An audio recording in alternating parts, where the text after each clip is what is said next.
السلام علیکم ورحمۃ اللہ وبرکاتہ۔ گھر میں داخل ہونے کی اور نکلنے کی دعا۔ جب انسان اپنے گھر میں داخل ہوتا ہے تو اس وقت یہ دعا پڑھنی چاہیے: اللہم انی اسألک خیر المولج وخیر المخرج، بسم اللہ ولجنا وبسم اللہ خرجنا وعلی اللہ ربنا توکلنا۔ اس کے بعد کہے: السلام علیکم ورحمۃ اللہ وبرکاتہ۔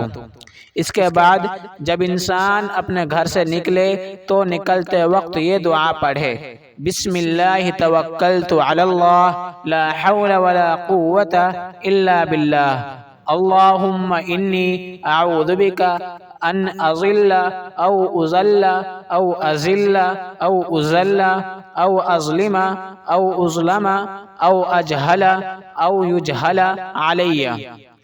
اس دعا کا ترجمہ ہے: اللہ کے نام کے ساتھ اور اسی پر بھروسہ کرتے ہوئے، یعنی گھر سے نکلتا ہوں بغیر اللہ کی مدد کے، نہ گناہ سے بچنا ہے اور نہ طاعت کی قوت ہے۔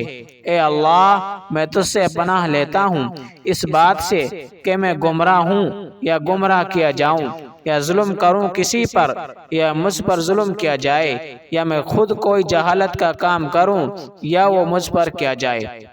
حضرت انس رضی اللہ تعالی عنہ فرماتے ہیں، حضور اکرم صلی اللہ علیہ وسلم نے فرمایا: جو شخص گھر سے نکلتے وقت یہ دعا پڑھے تو اس سے کہا جاتا ہے اب تیری کفایت کی جائے گی اور حفاظت کی جائے گی اور شیطان اس پر سے ہٹ جاتا ہے۔